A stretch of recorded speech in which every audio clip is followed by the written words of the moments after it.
ఈరోజు తెలుగుదేశం జనసేన పొత్తు పెట్టుకుంటున్నామని చెప్పిన మొదటి వ్యక్తి పవన్ కళ్యాణ్ గారు. అప్పటికే బీజేపీతో పొత్తుంది.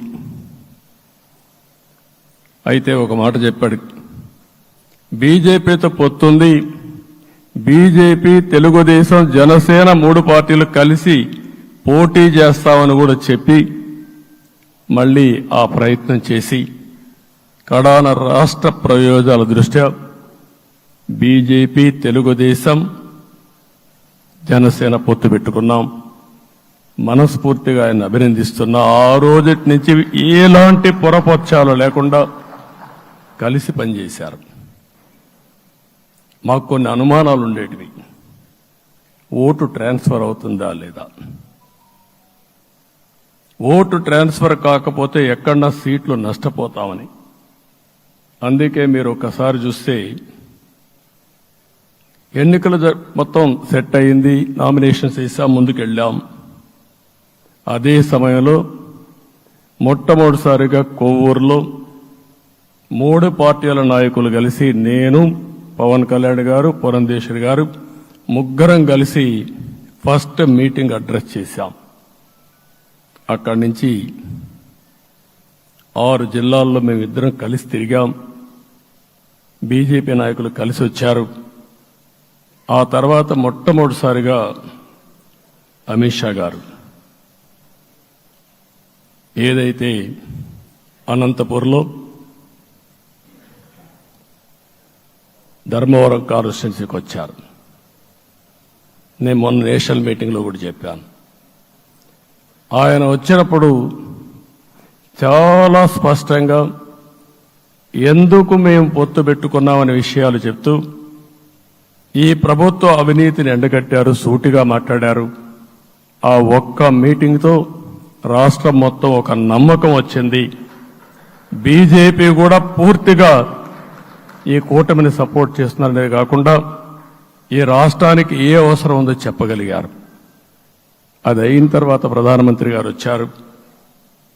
మొట్టమొదటి మీటింగ్ మీరు చూస్తే ఇక్కడనే రాజమండ్రిలో పెట్టారు.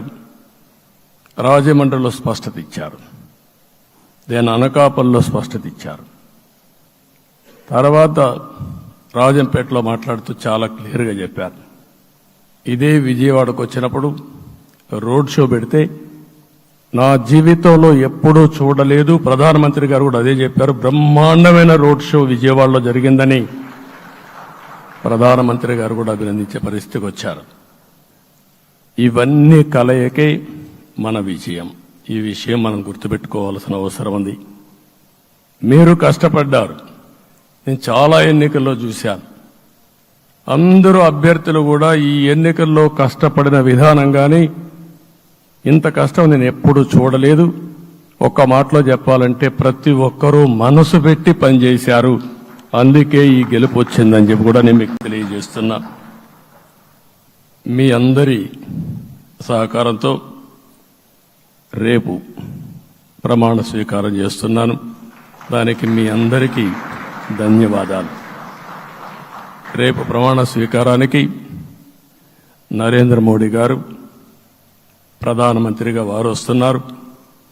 అదే మరిగా ఎన్డీఏ నాయకులు వస్తున్నారు. ఇది ఒక అరుదైన అనుభవం.